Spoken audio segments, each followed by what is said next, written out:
Welcome in to the Rock Talk Studio, where I help you find the next great rock and roll book or documentary to check out. This is the podcast that reviews, previews, and most importantly, recommends to you the good stuff. And today you are going to get a lot of good stuff, the top 5 of good stuff. This episode is all about the top 5 books that have been released so far this year. I'm your host, Big Rick. Let's plug in and take a look at the best books released in the first 6 months of 2025.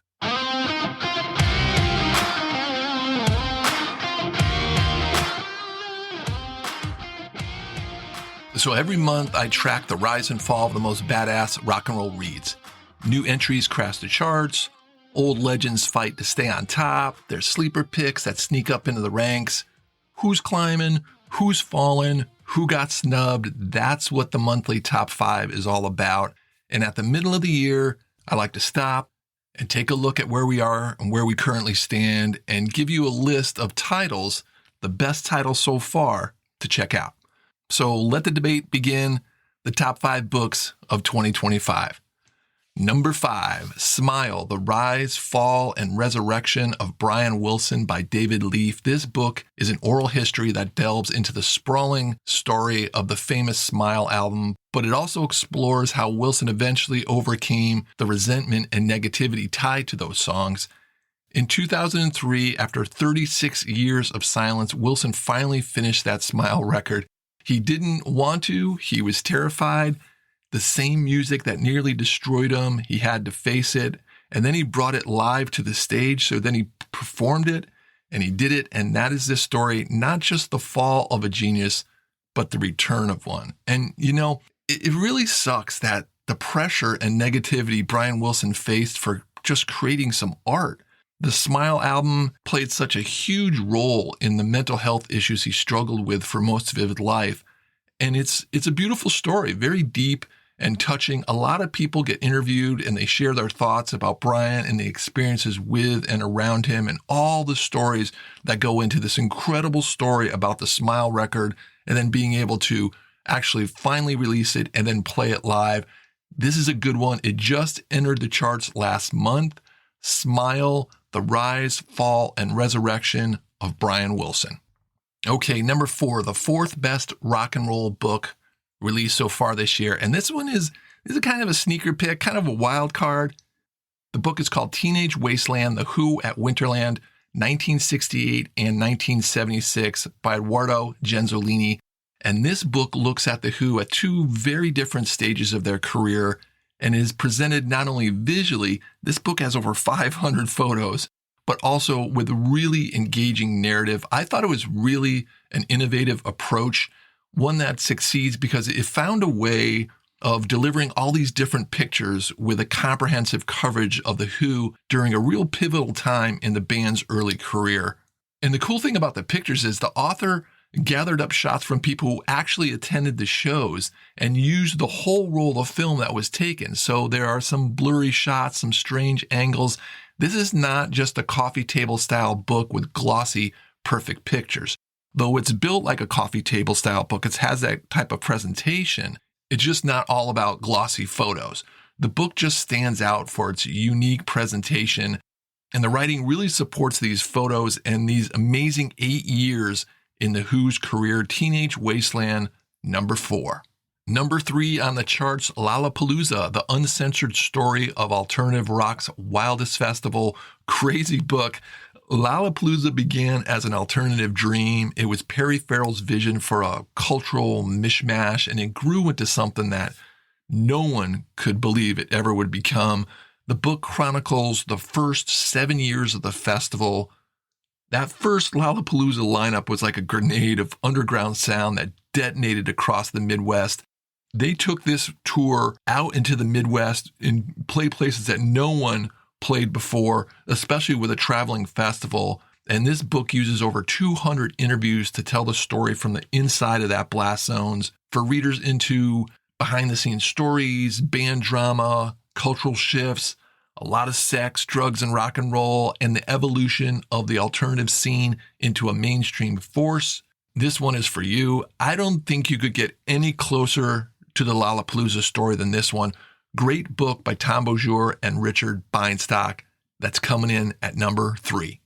Only 2 left, and these 2 are so good. It's really kind of hard to place one over the other, but here we go. Number 2 is Peter Wolf's memoir, Waiting on the Moon, Artists, Poets, Drifters, Grifters, and Goddesses. Most people know Peter Wolf as the ex-lead singer of the J. Geils Band, but after reading this, you are going to learn that you really knew nothing about this guy. It is not a traditional linear telling of his life. What Wolf does is he delivers 35 chapters on his encounters with the most unusual and extremely interesting people who came into his life, and that list is incredible. Alfred Hitchcock, Muddy Waters, Bob Dylan, David Lynch was his roommate in college, Julia Child, Norman Rockwell taught him how to paint when he was a kid, Van Morrison, John Lee Hooker, Faye Dunaway, who he was married to for a while, all play a really significant part in this story. And that is just a few of the names. This is one of rock and roll's most unique memoirs. It's a fascinating read. Every chapter could be its own book. I think this book actually could make an incredible movie. Love this one, Peter Wolf, Waiting on the Moon. Okay, it's time for that number 1 book that has come out so far this year. But book lovers, I want to tell you about a book I'm giving away first, and then we can take a look at the book that jumped to the number 1 spot the first of it came on the charts and stayed there ever since.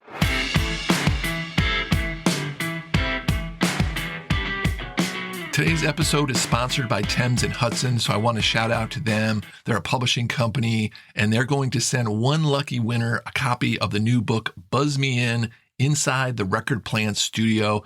A great book. I just finished reading it. Really interesting look at the heyday of the recording studio. The book covers 10 years from early 70s up into the 80s, and the 2 guys who decided to take it to the next level, open up this recording studio, audio engineer Gary Kellgren and businessman Chris Stone, who were inspired by their connection to Jimi Hendrix in the early days before he made Electric Ladyland. They decided to roll the dice and build this recording studio in New York. It's a fascinating tale of all the records that were recorded there, all the crazy stories about how these records came to be. This book takes you on a wild, uninhibited, crazy ride through what it took to create, build, run, produce, and make rock and roll history.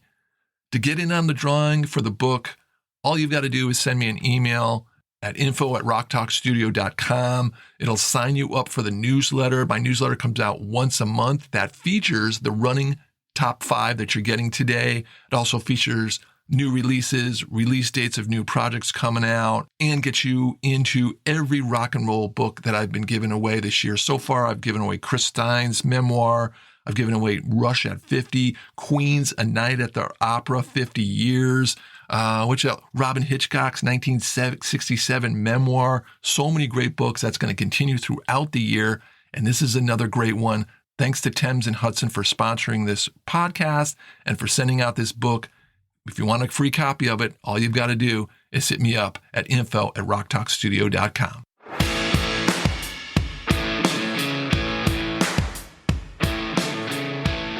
Okay, the number 1 book so far is Mike Campbell's memoir called Heartbreaker, and he wrote this book with the help of writer Ari Serdoval, and they have written a memoir for the ages. I read the Warren Zanes thorough and excellently written Petty, the biography. I've read the absolute treasure Conversations with Tom Petty by Paul Zollo. I highly recommend that to everyone if you're a Petty fan. This Mike Campbell memoir is the missing link. These stories weave into the mythos of Petty's world.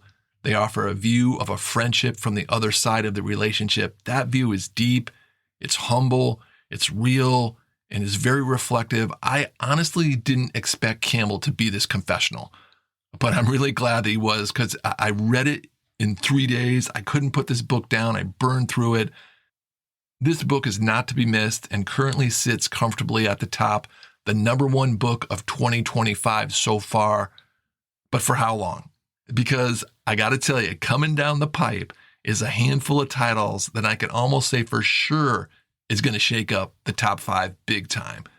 And that's where it's going to get competitive and really hard for me to make a list, because coming up in the next few months, there are some pretty big releases. But that's kind of really what this top 5 is all about. It's kind of like a power rankings. If you're into sports, I'm sure you're seeing power rankings of team, even players. That is similar to what I do, that I rank titles fresh every month, so it's always changing, and it'll be interesting to see at the end of the year where it all ends up. And in the meantime, you get a list that you can refer to, the top 5 list every month that shows you where to go for the good stuff. But I want to get back to those titles that are coming out as to give you a little heads up, but I think are definitely going to challenge the top 5. I want to mention a few. Cameron Crowe has written a memoir.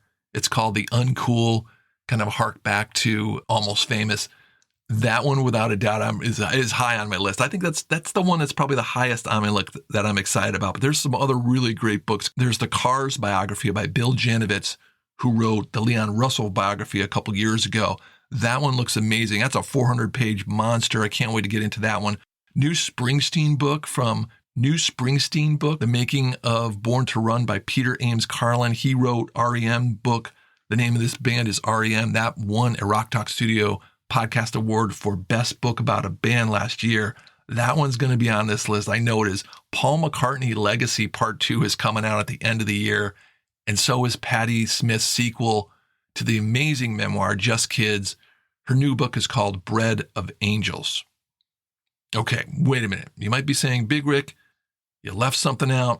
This is a podcast about rock and roll books and documentaries. Where are those top 5 docs? Well, I have to tell you, it's been a little slow with the releases this year in regards to rock and roll documentaries, but that is definitely starting to pick up. So next week, I'm going to dedicate a whole show to the top 5 best rock and roll documentaries that have come out so far this year.